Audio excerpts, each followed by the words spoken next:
I spent last spring working in London. And I think if you spent any time in London, any significant time at least, you've probably had the experience of getting lost. And this is because London, unlike Paris or Washington, D.C., is more or less unplanned.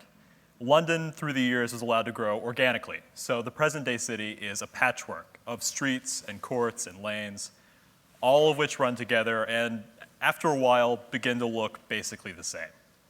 And I discovered this firsthand. I'd be on my way to work or to McDonald's, and I would suddenly find myself in some tucked-away alley I had never seen before, surrounded by buildings and signs that were completely foreign to me. And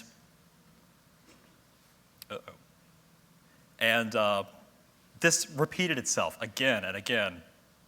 And in London, getting lost really became a kind of routine. But while getting lost and then while getting unlost, I did have a lot of time to reflect. As a history student at Dartmouth, I've learned to see everything in deep temporal perspective. This is what the French historian Fernand Braudel calls the longue durée. So, while living in London, I naturally started to think about how people in different historical periods did exactly what I was then doing. In other words, walking the city, getting lost, finding my way. And after a little research, I discovered kind of an interesting fact. Until the 1760s, people in London had to navigate the city without the use of street name signs and house numbers. On one level, this makes sense. Despite inhabitants like Shakespeare or Samuel Johnson, early modern London was overwhelmingly illiterate. So signs reading Oxford Street or Piccadilly Circus would not have helped much. But it's still interesting to think that early modern Londoners lived in a city totally unmediated by written language. If you think about it, our own world is so dependent on written language.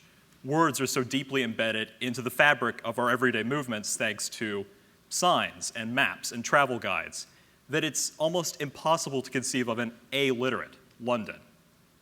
So with language out of the picture, I asked myself, what did people do to get around? How did they avoid getting lost? How did they give directions? The answer I arrived at was a kind of working memory. Navigating nameless streets, Londoners couldn't use the kinds of standardized addresses we use today. Instead, they used remembered landmarks, points on the mental map of the city that really ran the full spectrum of city life in this period. So palaces and cathedrals, but also things like brothels, inns, and pubs.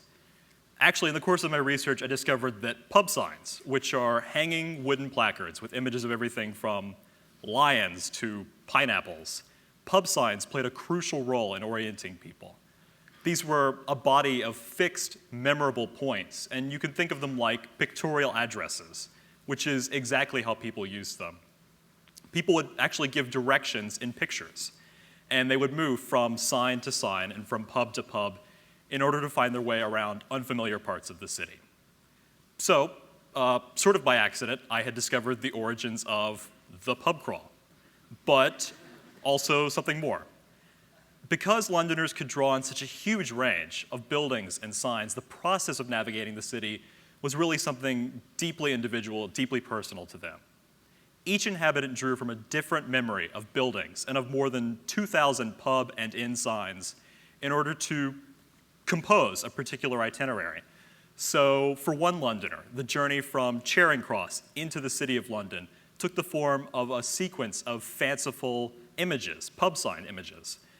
Start at the Red Hart, proceed to the White Lion, then the Mermaid, the Greyhound, the Bell, etc.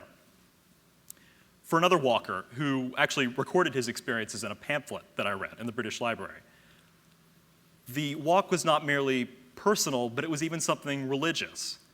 For this Londoner who read the lions and knights of the pub signs as Christian symbols, losing one's way and finding one's destination really became matters of faith.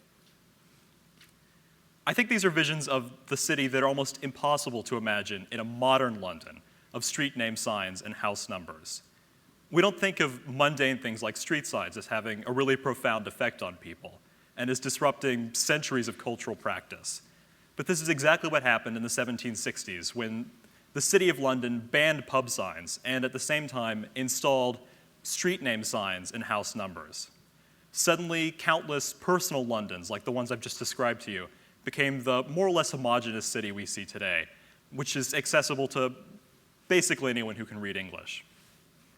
As a visitor in London myself, I was obviously thankful for this change. I don't think I would have fared too well in early modern London. But part of me was also pretty regretful, because the modern, legible city had so completely erased what came before. As a history student, I see my role as undermining even the most basic assumptions and practices that govern our lives to reveal what came before.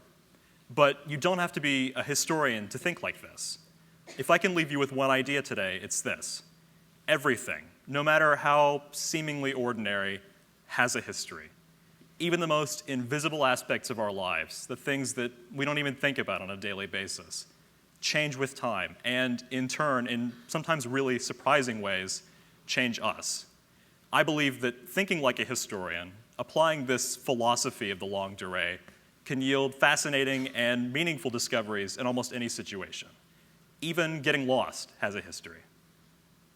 Thank you.